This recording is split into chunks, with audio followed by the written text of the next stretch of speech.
te lijjanti loolu waa lu xew yaa ngi jongo ma macha allah merci beaucoup nee na yow dangaa baax bul àttee noonu et noonu laay àttee man bañ ma fi tafee di ma wax lu nekk ku ma défendre gisuma ku ma défendre ku du Rox sama défendre kon man Rox laay défendre man hypocrite ma de bañ may taf gisoo kenn génn défendre ma Rox moo ma défendre Adamo moo taal kiiwam Adamo mi nga xam ne sax ñëpp dañ doon xaamu taf ma Adamo moo ma defal vidéo défendre ma Adamo defal na ma vidéo kon Adamo tamit fu ñu koy saaga dinaa ko défendre ndax défendre na ma au moins benn yoon Rox tamit bañ ma fiy taf di ma saaga gisuma benn influenceur wala influenceuse bu génn défendre ma Mami Cobra ñëw na xool na li may def waaw moom wax na ci lu lale mooy loolu Mami Cobra dama koy suivre dama ko bëgg moom tamit daf muy suivre basta mais Rox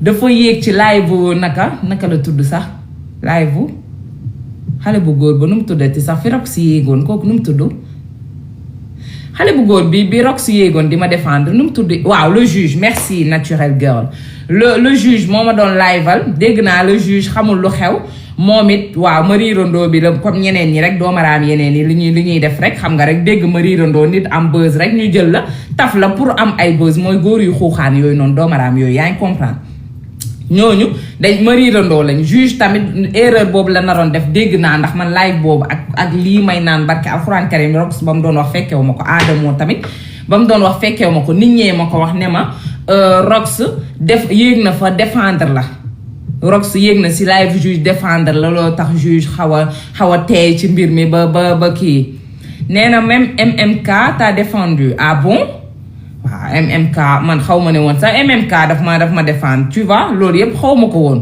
loolu yëpp je le savais pas MMK xam naa ko Rox xam naa te ñooñu ñëpp xaw ma ne woon tu vois MMK musuma naa ne ndox ko yéeg na fa di ma défendre tu vois loolu xaw ma ko woon sinon moom tamit dinaa ko doon remercier mais en tout cas MMK merci mais à part ñii tu vois à part kon ma wax ko MMK à part Rox à part Adamo gisuma kenn ku génn di ma défendre moo tax ñett yi ñoom dinaa xam ne dinaa leen delloo njukkal nee naa la même ñoom ñett bu ñu taxawoon saaga ma sax duma xool loolu même bu ñu ma saaga woon loolu duma saf parce que au moins défendre nañ ma benn yoon même waa ak Choco moom tamit musuma dégg Choco fu mu ma saaga musuma dégg Choco fu mu ma saaga même nee naa la man boo ma defalee benn lu baax même après bu fekkee danga maa saaga sax man loolu duma ko lijjanti waa ak Abdou merci ak Abdou aussi Abdou man moo tax ñii nii bu lu mënti xew ci TikTok bu lu mënti xew ku ñu mën a joteel ñoom laay kii muy Abdou di Adamo di waaw Choco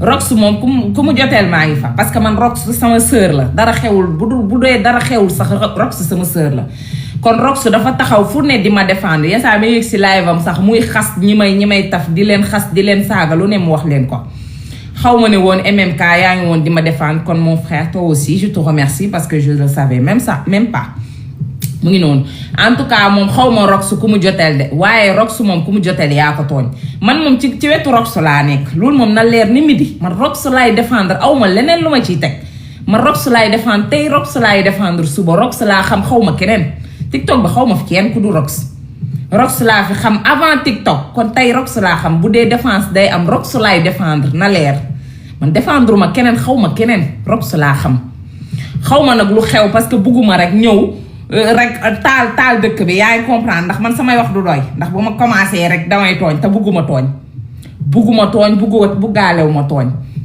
mais daal na leer man Rox ku mu jotee Rox laay faral ndax Rox laa xam Rox laa bëgg Rox sama bëgg sama sœur la petite sœuram la sama grande sœur la ok dinaa nag woo Rox si suuf nee na Rox da doon arrangé rek défendre nga bu baax bi kon yes elle t'expliquera après waaw man wax dëgg yàlla ba man xaw ma lu xew man yëguma lu xew tey jii laa doogay taal TikTok bi di gis ñuy live Rox may laajte lu xew xaw ma xaw naa for ay tuuti information mais dara leeraguma ci moo tax bugguma cee wax il faut ma wax ak Rox si suuf sama body bi nice na merci H&M laa ko jëndee body bi ak jean bi yëpp ak casquette bi H&M laa ko jëndee H&M HM laa ko jëndee voilà. Rox daal dinaa ko woo ci suuf Rox bu fekkee dafa bëgg may na ma wax ci dinaa ci wax bu dee Rox mayuma ma wax ci nag j'en parlerai pas en tout cas dégg naa ñag yi dañ commencé di live Rox des trucs comme ça mais en tout cas comme on dit souvent le linge sale se lave en famille. Les autres nationalités qui sont en train de s'acharner sur Rox, moi je suis pas au courant, je sais pas ce qui se passe, mais arrêtez d'afficher arrêtez de l'afficher et de lui dire n'importe quoi. Voilà, nous on est entre Sénégalais, on est entre Sénégalaises. Quand il y a quelque chose qui se passe, on le règle entre nous. Faut pas que vous venez s'immiscer dans notre querelle. Pourquoi vous permettez? Mais laissez-nous régler nos querelles entre nous. On est entre femmes, on est sur les réseaux sociaux, on a le droit, chacun a le droit de se défendre. Imaginez vous prenez Rox, vous l'affichez, vous faites une guerre entre vous et nous, entre les Sénégalais et les autres pays africains. Mais ça va finir où? Arrêtez ça avant que ça déborde quand même. Mais moi en tout cas, je sais pas ce qui se passe parce que j'étais en week-end.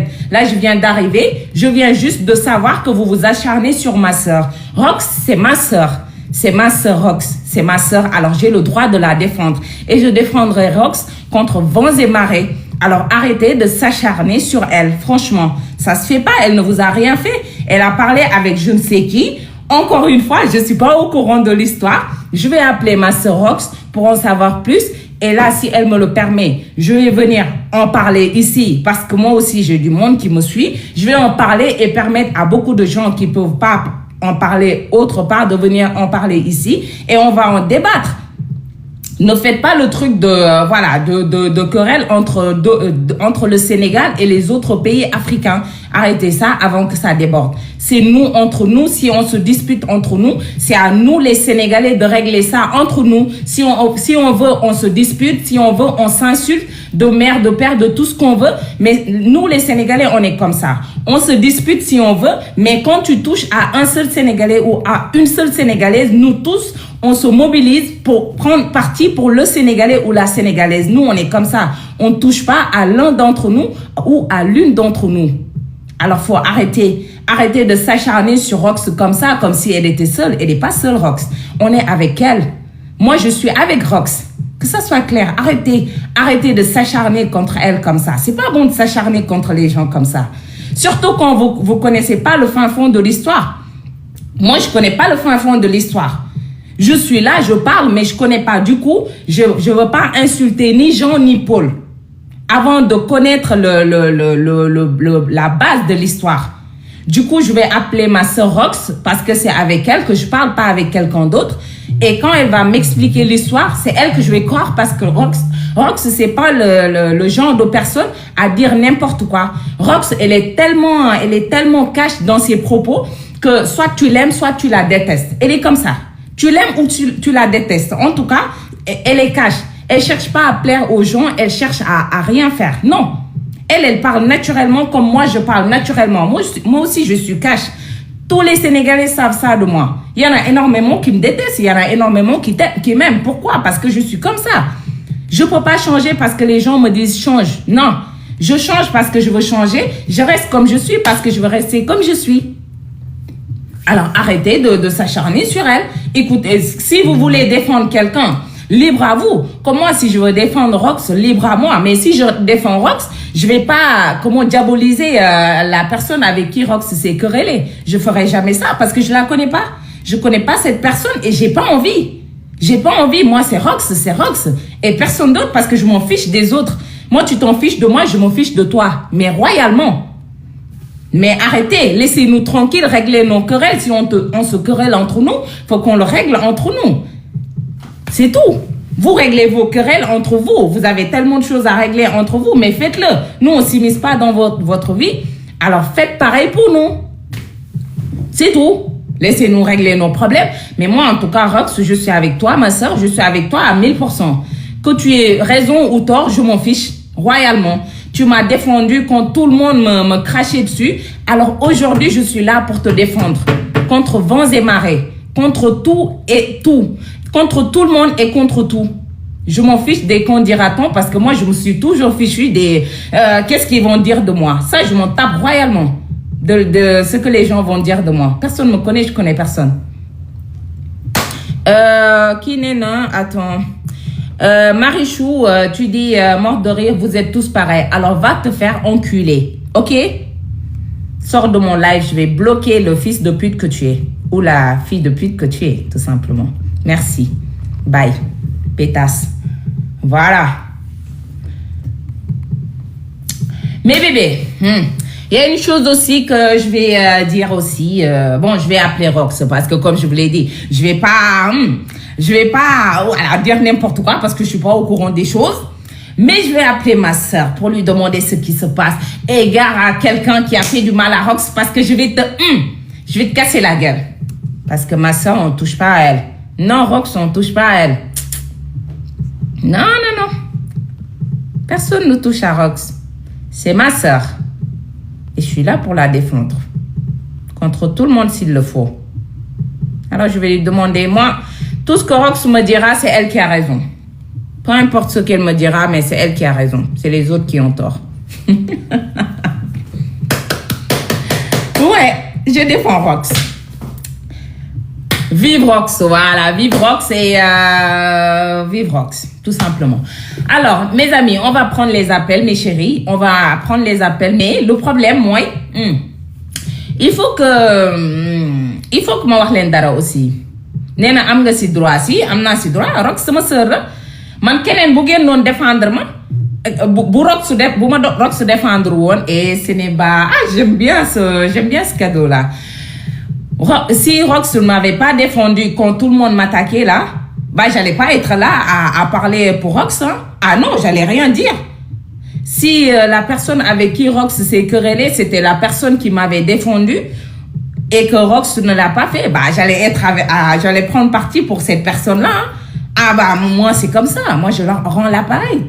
Si aujourd'hui, Taï Bouffé kon Adamo, si c'était Adamo qui s'était querellé avec quelqu'un, j'allais faire une vidéo. J'allais faire une vidéo pour défendre Adamo parce que elle a fait, lui, il a fait une vidéo pour moi, pour me défendre, pour dire aux Sénégalais d'arrêter de s'acharner sur moi. Moi, c'est pareil. MMK, je savais même pas qu'il m'avait défendu lui aussi. Mais maintenant, MMK, je sais pas. Franchement, je t'estime. Bon, avant, c'est pas que je t'estimais pas, faut dire. Toi, tu te mélanges avec personne. Moi, je fais pareil. Du coup, voilà. Mais maintenant, je t'estime encore plus. Hein, et même cas, mon frère, hein, je t'aime. Hein, des cœurs sur toi, mon frère chéri. Mais non, en tout cas, merci de m'avoir défendu parce que j'étais pas au courant, tu vois. J'étais pas au courant. Merci, bisous pour toi. Voilà, mes bébés. En tout cas, Rox, mang lay défendre. Rox, yow dong lay défendre.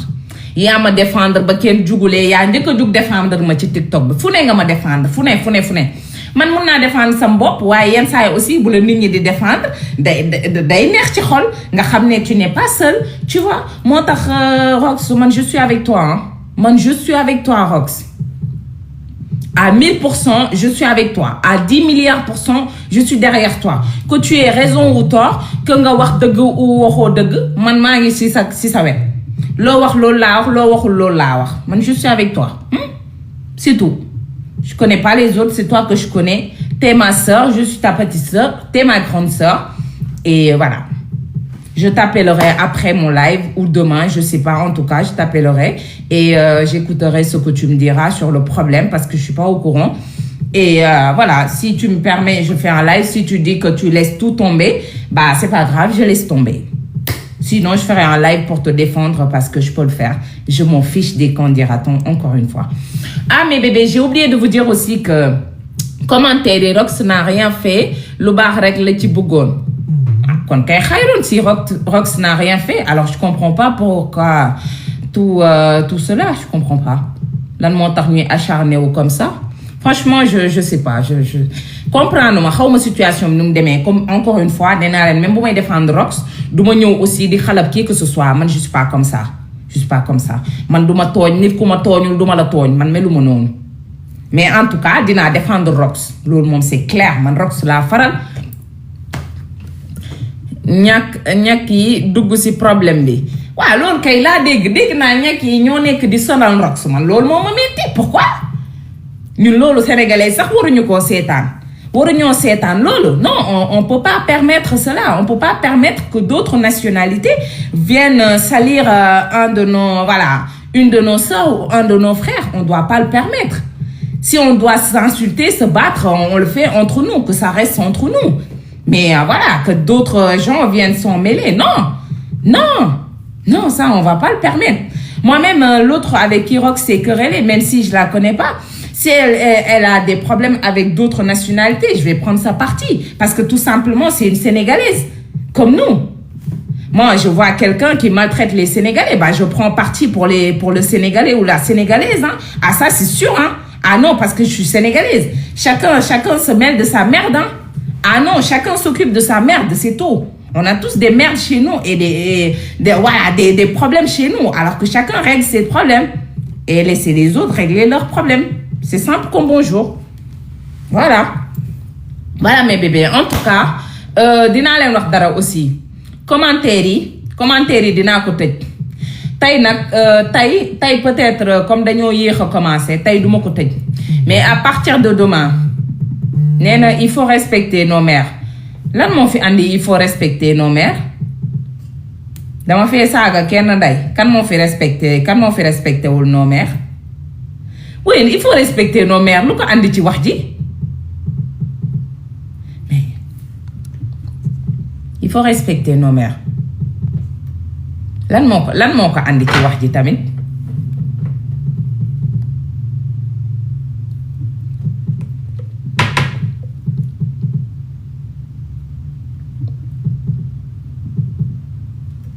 on a insulté la maman de Rox ku ko saaga ndey noonu sénégalais yi dañuy saaga ndey de ay doomaraam lañ man mii sax dañ may saaga ndey ay doomaraam lañ nee na non Rox moo doon saaga moo tax lii mooy yéen moom da ngeen di lëmmaaña sam da ngeen may gën a jaxase parce que comprendre ma dara Rox moo saaga Rox daa tëb rek saaga nit ñi xanaa Rox dafa daf bay tëb rek di saaga nit ñi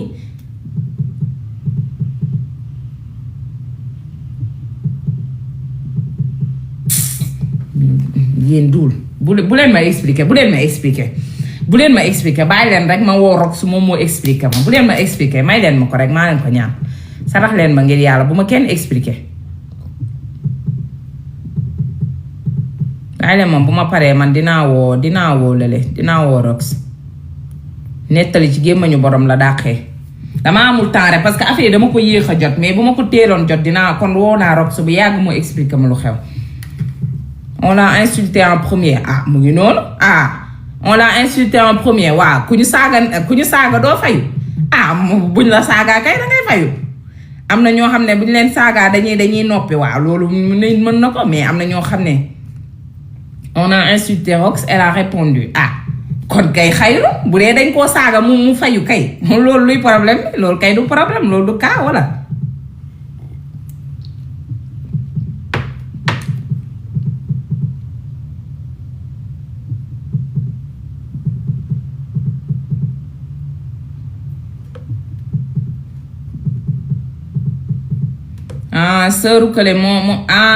sëru kële moo saaga Rox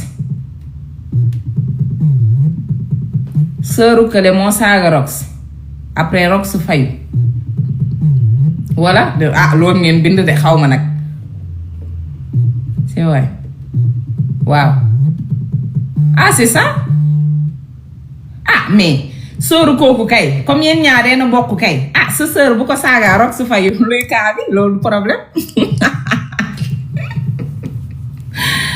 fii ko ñu saaga nga fayu daa fekk yow tamit boo saagaa bul xam boo saagaa lu la nit ki di fay di delloo yow tamit saaga nag neexul di du ñëpp a mën a dëkku man xam nga yenn saa ay nit saaga ma duma ko déglu sax bay nekk fii di tontu maîtrise boobu du ñëpp a ko am na ñoo xam ne danga leen di saaga ñu fayu man fii gis ngeen yenn saa nit saaga ma fii sama live ma bàyyi la nga saaga ma bàyyi la nga wàcc boobu sama rab yu baax yee ñëw yenn saa nag nga yéeg saaga ma daggal la fu gën a ñaaw wàccee laale la ko gunge waala ba pare di la saaga duma arrêté yéey tamit bu dee kële kay moo saaga kii fayu waaw luy problème bi loolu kay du kaa sama xarit yi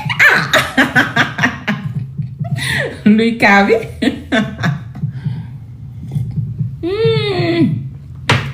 kon kay xayrun